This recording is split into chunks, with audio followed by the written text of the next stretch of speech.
आज हम आपको बताएंगे शक्तिला एकादशी व्रत के बारे में, इसे कैसे मनाया जाता है। जनवरी को शक्तिला एकादशी मनाई जाती हैं। इस दिन तिल के उपयोग तथा दान का बहुत महत्व माना गया है। अगर आप हमारे चैनल पर नए हो तो हमारे चैनल श्री बांके बिहारी ज्योतिष केंद्र को सब्सक्राइब और लाइक जरूर करें, बेल आइकन दबाना ना भूलें। इस दिन भगवान श्री विष्णु का पूजन तिल से करने का महत्व है। नहाते समय जल में तिल मिलाकर स्नान करने से आरोग्य अच्छा रहता है तथा तिल का दान, हवन और तर्पण आदि करना चाहिए। इस दिन तिल का अधिक से अधिक उपयोग करने से पुण्य प्राप्त होता है। इस दिन नंबर 1 तिल स्नान, नंबर 2 तिल का उपटन, नंबर 3 तिल का हवन, नंबर 4 तिल का तर्पण, नंबर 5 तिल का भोजन और नंबर 6 तिलों का दान। ये तिल के 6 प्रकार हैं।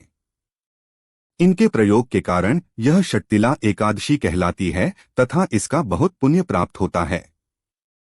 भगवान विष्णु का प्रिय व्रत एकादशी प्रत्येक माह में 2 बार आता है, एक कृष्ण पक्ष और दूसरा शुक्ल पक्ष में।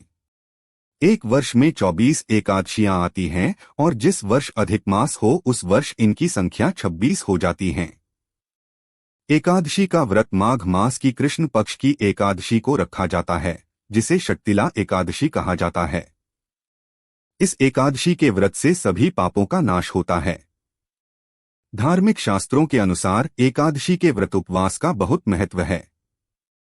इस दिन श्रीहरि विष्णु का पूजन करने से मन की हर मुराद पूरी होती है, दरिद्रता दूर होती है। अब सुनो शक्तिला एकादशी व्रत की कथा के अनुसार प्राचीन काल में मृत्युलोक में एक ब्राह्मणी रहती थी। वह सदैव व्रत किया करती थी। एक समय वह 1 मास तक व्रत करती रही। इससे उसका शरीर अत्यंत दुर्बल हो गया। यद्यपि वह अत्यंत बुद्धिमान थी तथापि उसने कभी देवताओं या ब्राह्मणों के निमित्त अन्न या धन का दान नहीं किया था। इससे मैंने सोचा कि ब्राह्मणी ने व्रत आदि से अपना शरीर शुद्ध कर लिया है, अब इसे विष्णुलोक तो मिल ही जाएगा, परंतु इसने कभी अन्न का दान नहीं किया, इससे इसकी तृप्ति होना कठिन है। भगवान ने आगे कहा, ऐसा सोचकर मैं भिखारी के वेश में मृत्युलोक में उस ब्राह्मणी के पास गया और उससे भिक्षा मांगी। ब्राह्मणी बोली, महाराज किस लिए आए हो? मैंने कहा, मुझे भिक्षा चाहिए। इस पर उसने एक मिट्टी का ढेला मेरे भिक्षा पात्र में डाल दिया। मैं उसे लेकर स्वर्ग में लौट आया। कुछ समय बाद ब्राह्मणी भी शरीर त्याग कर स्वर्ग में आ गई। उस ब्राह्मणी को मिट्टी का दान करने से स्वर्ग में सुंदर महल मिला, परंतु उसने अपने घर को अन्नादि सब सामग्रियों से शून्य पाया। घबराकर वह मेरे पास आई और कहने लगी कि भगवान, मैंने अनेक व्रत आदि से आपकी पूजा की, परंतु फिर भी मेरा घर अन्नादि सब वस्तुओं से शून्य है। इसका क्या कारण है? इस पर भगवान कहा, पहले तुम अपने घर जाओ। देवस्त्रियां आएंगी तुम्हें देखने के लिए। पहले उनसे शक्तिला एकादशी का पुण्य और विधि सुन लो, तब द्वार खोलना। मेरे ऐसे वचन सुनकर वह अपने घर गई। जब देवस्त्रियां आईं और द्वार खोलने को कहा तो ब्राह्मणी बोली, आप मुझे देखने आई हैं तो शक्तिला एकादशी का महात्म्य मुझसे कहो। उनमें से एक देवस्त्री कहने लगी कि मैं कहती हूँ। जब ब्राह्मणी ने शक्तिला एकादशी का महात्म्य सुना तब द्वार खोल दिया।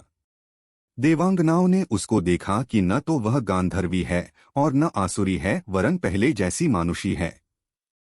उस ब्राह्मणी ने उनके कथनानुसार शक्तिला एकादशी का व्रत किया। इसके प्रभाव से वह सुंदर और रूपवती हो गई तथा उसका घर अन्नादि समस्त सामग्रियों से युक्त हो गया। अत मनुष्यों को मूर्खता त्याग कर शक्तिला एकादशी का व्रत और लोभ न करके तिलादि का दान करना चाहिए। इससे अनेक प्रकार के कष्ट, दुर्भाग्य, दरिद्रता दूर होकर मोक्ष मिलता है।